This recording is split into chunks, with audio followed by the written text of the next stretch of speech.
Like what?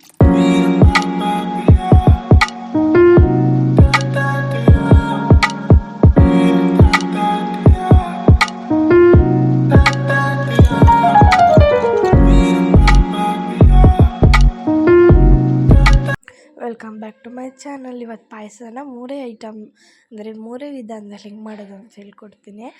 First ಒಂದು ಬೌಲಲ್ಲಿ ಶಾವಿಗೆ ಮತ್ತು ಒಂದು ಬೌಲಲ್ಲಿ ಸಕ್ಕರೆ ಮತ್ತು ಅರ್ಧ ಬೌಲ್ ಹಾಲು ತೊಗೋಬೇಕು. ನಿಮ್ಗೆ ಅಲ್ಲಿ ಕ್ವಾಂಟಿಟಿ ಗೊತ್ತಾಗುತ್ತೆ.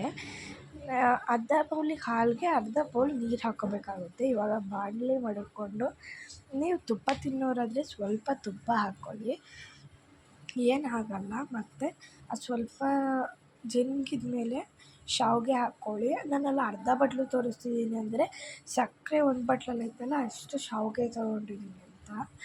ಮತ್ತು ಶಾವಿಗೆ ಹಾಕಾದ್ಮೇಲೆ ಅರ್ಧ ಬಟ್ಲು ಹಾಲು, ಮತ್ತು ನೀವು ಇವಾಗ ಅರ್ಧ ಬಟ್ಲು ನೀರು ಹಾಕಬೇಕಾಗುತ್ತೆ. ಟೇಸ್ಟ್ ಬರಲಿ ಅಂತ ಅಷ್ಟೇ ನೀರು ಹಾಕೋದು. ನಿಮಗೆ ಎಷ್ಟು ಹಾಲು ಜಾಸ್ತಿ ಬೇಕು ಅಂದರೆ ಬರೀ ಹಾಲಲ್ಲೇ ಮಾಡ್ಬೋದು, ನೀರು ಹಾಕಿದರೂ ಚೆನ್ನಾಗಿರುತ್ತೆ. ಇವಾಗ ಸ್ವಲ್ಪ ಸಕ್ಕರೆ ಹಾಕಬೇಕು. ಸಕ್ಕರೆ ಹಾಕಿಬಿಟ್ಟು ಸ್ವಲ್ಪ ಹೊತ್ತು ನೀವು ಅದನ್ನು ತಿರುಗ್ತಾ ಇರಬೇಕು. ಅದು ಬೆಂದು ಮುಗಿಯೋವರೆಗೂ ತಿರುಗ್ತಾ ಇರಿ.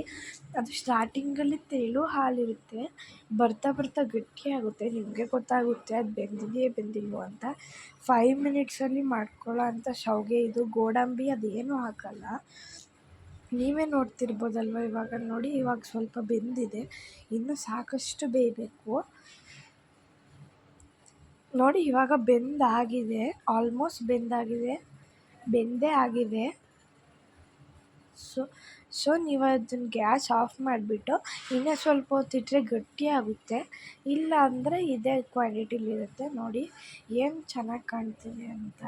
ಶಾವಿಗೆ ಸಕ್ಕತ್ತಾಗಿರುತ್ತೆ. ಮಾತ್ರ ನಾನು ಒಡ್ಕ ಹಾಲಲ್ಲಿ ಮಾಡಿದ್ದೆ ಪಾಯಸನ. ಬಿಕಾಸ್ ಆಫ್ ಒಡ್ಕ ಹಾಲು ಅಂದರೆ ಗಿಣ್ಣು ಆದಮೇಲೆ ಬರುತ್ತೆ. Thank you for watching.